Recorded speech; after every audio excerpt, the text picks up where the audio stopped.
everyone and welcome back to RetroB8. In today's episode I'm going to be talking to you about the worst selling console in history. Yes, it was made by Commodore. Yes, I kind of have a bit of a soft spot for it. And yes, I do like bad games. So, this console is called the Commodore 64GS. And if you haven't seen one before, this is what it looks like. Now, you might think it doesn't look very nice. And to be fair, I ain't going to argue with you too hard. It is definitely one of those consoles that aesthetically, possibly not the best it could have been. So this console was basically a Commodore 64C, just with the keyboard removed and the cartridge slot on the back placed on the top. You had two joystick ports, the power, you had your video out, and that was pretty much it.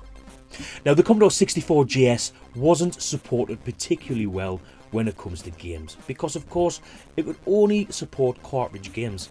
Now, the cartridge games that it came with already had most of these on tape for considerably less price.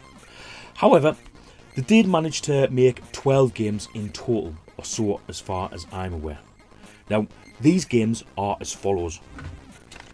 We have Double Dragon, Terminator 2, Space Gun, Chase HQ 2, Robocop 3, Robocop 2, Shadow of the Beast, Battle Command, Toki, Navy Seals, Batman, and last but not least, Pang. Now, you may notice that all of these are ocean games, and some of them are not bad, some of them are good, some of them are downright atrocious.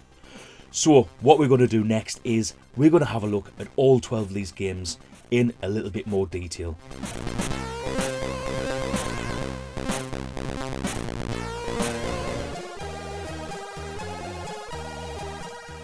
Double Dragon is a beat-em-up video game series initially developed by Technos Japan and released as an arcade game in 1987. The series features twin martial artists Billy and Jimmy Lee as they fight against various adversaries and rivals. The original Double Dragon was a blockbuster hit arcade game, ushering in a golden age for the beat-em-up genre, resulting in a flood of beat-em-up games during the late 1980s to the early 1990s. Of course, the first major drawback, as you can see by this game, is that even though it's called Double Dragon, this game unfortunately is a one-player only game. Now, the Double Dragon cartridge is not a one that you're going to find easily. It's possibly the rarest of all the Commodore 64GS cartridges and goes for in the region of £500 when boxed.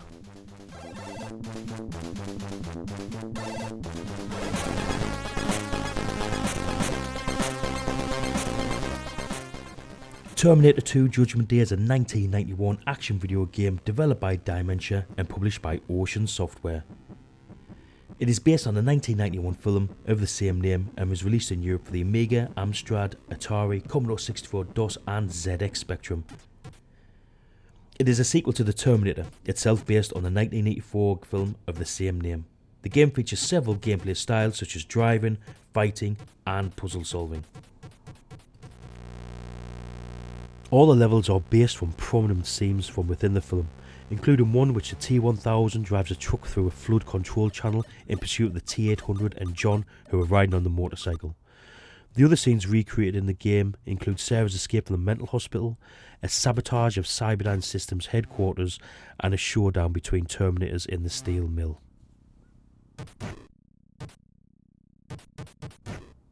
Other levels are played using a sliding puzzle game in which the player must perform repairs on the T-800. Successfully completing these levels will increase the player's health for the next level, but winning the puzzle game is not necessary to progress forward. The ZX Spectrum version has 7 levels, while the Amiga and the Atari ST versions have 8, and the Commodore 64 has 9 levels.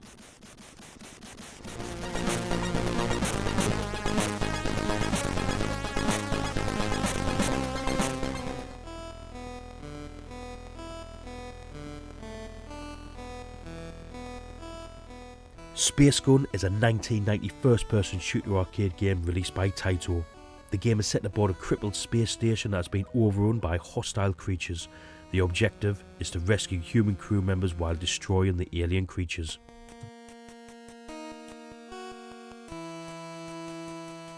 In 1992, home ports were released for the Amiga, Atari ST, Commodore 64, MS-DOS, ZX Spectrum and the Master System.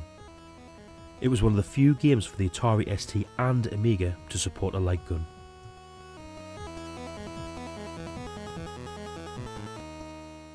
Space Gun is an arcade rail shooter in which the player views the on-screen action from a first-person perspective.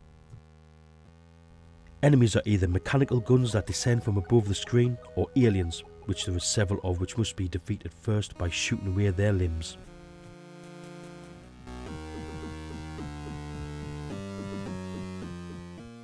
Several reviews have stated that Space Gun is an obvious Operation Wolf clone. Personally, I think it's just a little bit different, although I do still prefer the original Operation Wolf.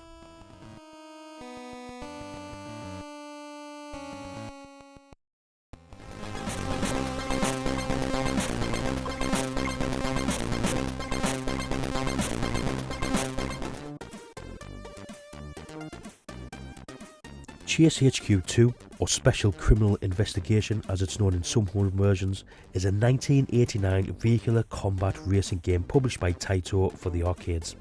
It is the sequel to the 1988 original classic Chase HQ.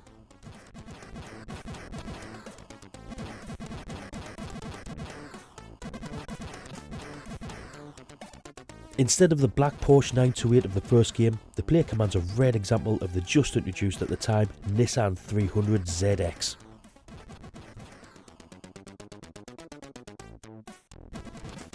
The game brings back protagonists Tony Gibson and Detective Raymond Brody from the first game. Brody has now taken over the driver's seat this time, while Gibson, as the passenger, serves as the gunman. Also, instead of Nancy, Karen is the officer now delivering reports of whom the criminal is pursuing and what they're driving.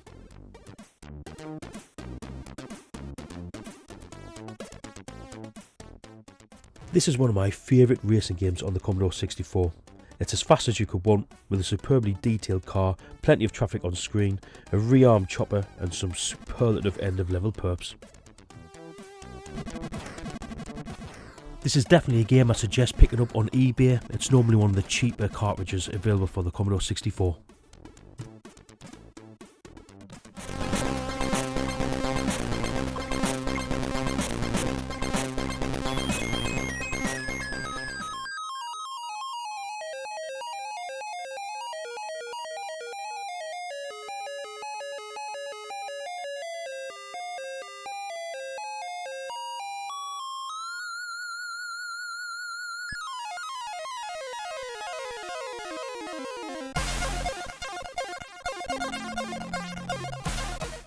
Robocop 3 is a video game based on the 1993 film of the same name. Amiga, Atari ST and DOS versions were developed by Digital Image Design at the beginning of September 1990 and published by Ocean Software in December 1991. The Digital Image Design version includes multiple game styles. During 1992 and 1993, other versions consisting of side-scrolling platform gameplay were released for the Commodore 64, ZX Spectrum, NES, SNES, Game Gear, Master System and the Sega Genesis.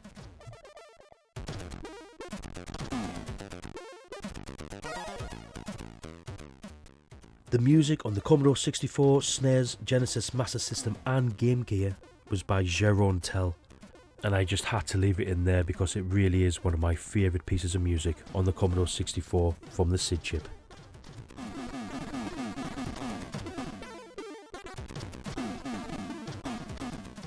Okay, so Robocop 3. Don't be fooled by the annoying first level. To beat it, just ignore the enemies in the windows and focus on the street baddies. Once you get past the first level, there really is a decent side platforming game in this.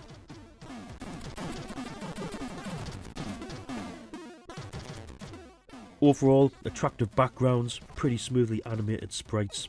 There is only 5 levels to this, but they are pretty long.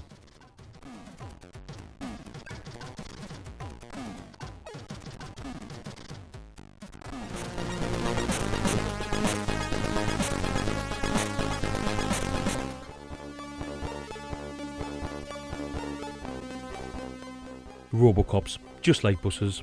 You wait for one, then you get two come along at about the same time.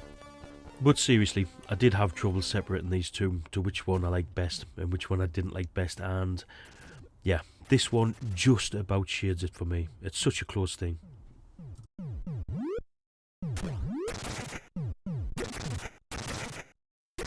So, Robocop 2.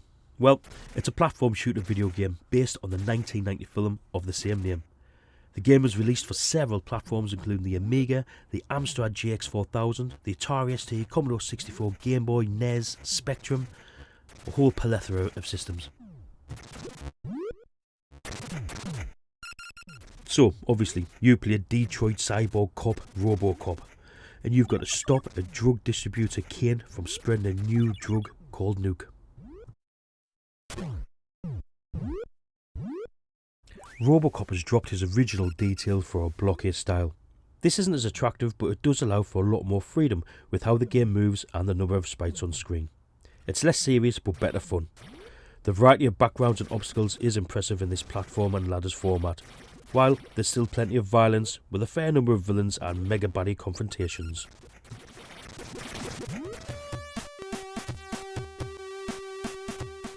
The game comprises of over 20 levels, including the shooting gallery, 2 sub-games, numerous secret levels and mega confrontations. This game should definitely keep you entertained for quite a while.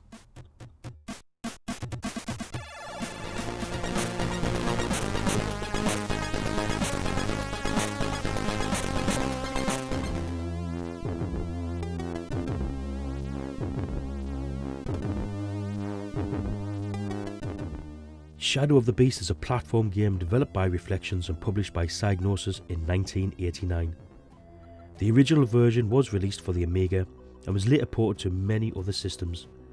The game is known for its graphics with many colours on screen and up to 12 levels of parallax scrolling backdrops, and for its atmospheric score composed by David Whittaker that used high quality instrument samples. The graphics really are great. 11 levels of parallax scrolling above ground. Below ground is a little bit more disappointing, but there is a huge variety of creatures to kill. It's pretty amazing.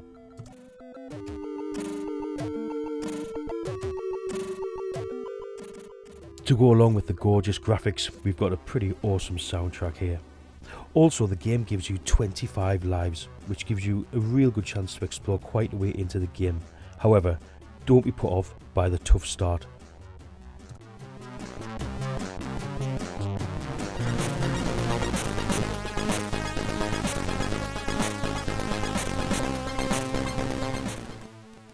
Battle Command is a futuristic 3D tank simulation game released by Ocean in 1990. It was written by Real Time Games and is a development of their successful title Carrier Command. The game was also released on a few other platforms, including the Amstrad CPC, the Atari ST, the Amiga, MS-DOS and the Sinclair Spectrum. At the time of release, I was always massively impressed by the 3D graphics on this game. It was really quite smooth. I know it might not look it now, but it really was quite impressive back in the day.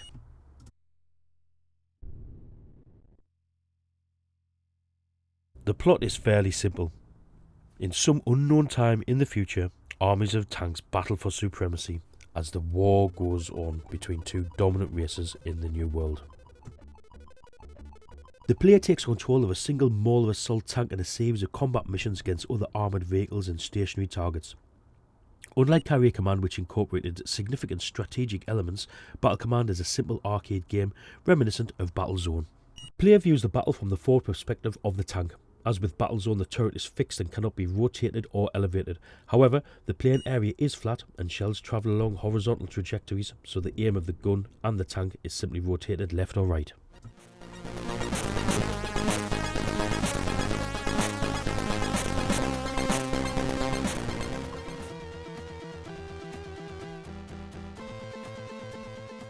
Toki is a run-and-gun platform game released in the arcades in Japan in 1989 by TAD Corporation. It was published in North America by Fabtech, designed by Akira Sakuma. The game has tongue-in-cheek humour mixed with the action. The player controls an enchanted ape who must battle hordes of jungle monsters with energy balls from his mouth.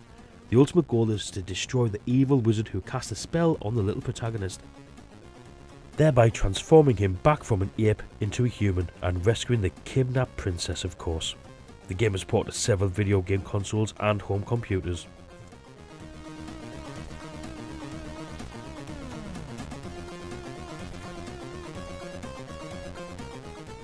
The player must traverse several levels with a minibus at the end. Despite his apparent handicap, his slowness as an ape, the fact that almost any attack can kill him, Toki is able to spit powerful shots that will help him in defeating the enemies and obstacles that slow him down in his mission. There is also a timer for each stage.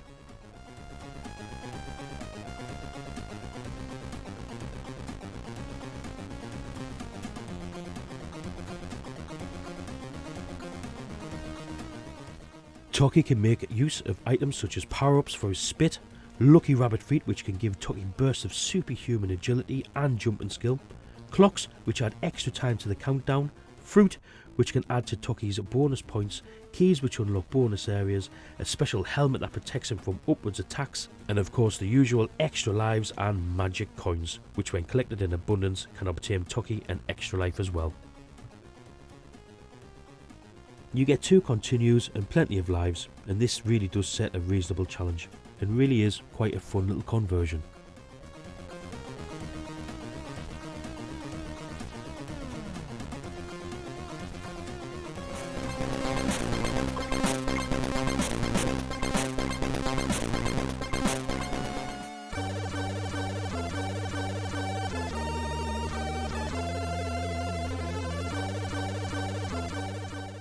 As I'm sure you'll agree, that is one of the best intro pieces of music on any Commodore 64 game. You know I love my music, and for me, that is one of my absolute favourites.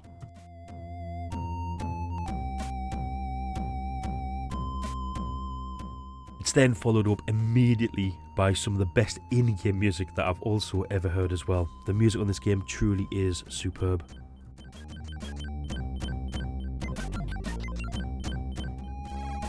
Okay, to the game. Navy Seals is a shoot-up platform video game developed and published by Ocean Software. It was first released in the United Kingdom for the Amstrad CPC, GX4000 and Commodore 64 in 1990. It was later re-released for the rest of Europe for the ZX Spectrum, Atari ST and Amiga home computers in the following year. It was eventually ported to the Game Boy on the 1st of September 1991 in the United States. The game is based on the film of the same name and follows the protagonist Lieutenant Dale Hawkins, progressing through 5 side-scrolling levels.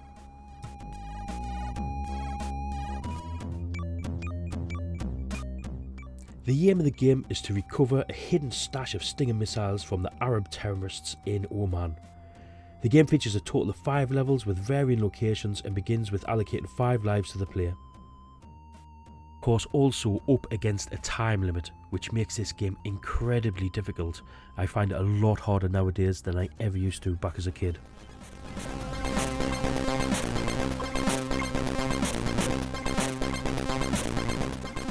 Batman, also known as Batman the Movie, is an action video game developed and published by Ocean Software based on a 1989 film of the same name.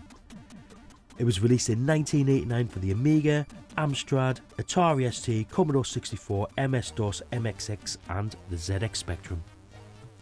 The game consists of 5 levels based on events from the movie. Each stage has a time limit and the health gauge represented by Batman's face turning into the Joker's, with Batman losing a life if he runs out of either. The levels have varying gameplay. In the first level, styled as a side-scrolling gameplay, Batman fights his way through the Axis chemical plant to confront Jack Napier, knocking him to a vat of chemicals and turning him into the Joker. In level 2, Batman drives his Batmobile across Gotham City, dodging traffic and using a grapple to turn corners at high speed.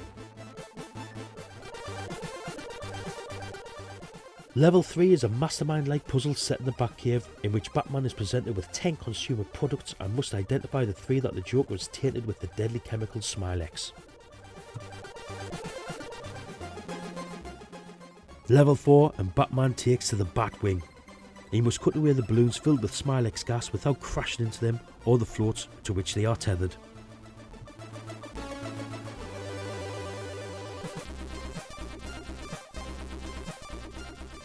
In the fifth and final level, which is very similar to the first, Batman has to climb to the top of the Gotham City Cathedral, and then he must stop the Joker from escaping on a helicopter.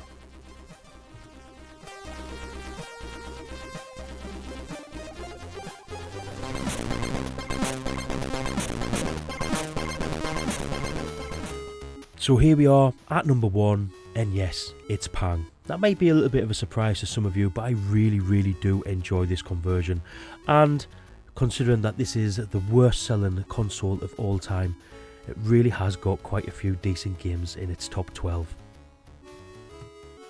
Buster Brothers, originally released in Japan as Pumping World and known in most of the markets as Pang, is a 1989 action game released by Mitchell Corporation for the arcades in 1989. It was the 10th game released for Capcom's CP System arcade hardware. In the game, players must finish a round-the-world quest to destroy bouncing balloons that are terrorising several of Earth's landmarks and cities. The fight to save the Earth begins on Mount Fuji, Japan. The players must then pass 3 stages before moving on to the next location. Each location has a unique background that shows the area's most famous landmarks. The stages contain a different layout of blocks, some that disappear after being shot, others that do not, and still others that are hidden and can reveal bonuses. The stages start with differing numbers and sizes of balloons. The largest balloon divides for the first 3 times it is popped. After the 4th and the smallest balloon is popped, it vanishes. Each player starts with a single harpoon, and when the balloon is popped, special weapons may drop down. Thanks for joining me as I counted down through my 12 official Ocean Commodore 64 game system cartridge releases. How would these have been placed in your top 12? For more 8-bit micros related content with the odd bit of Amiga here and there, please consider subscribing to my channel. And until next time, goodbye.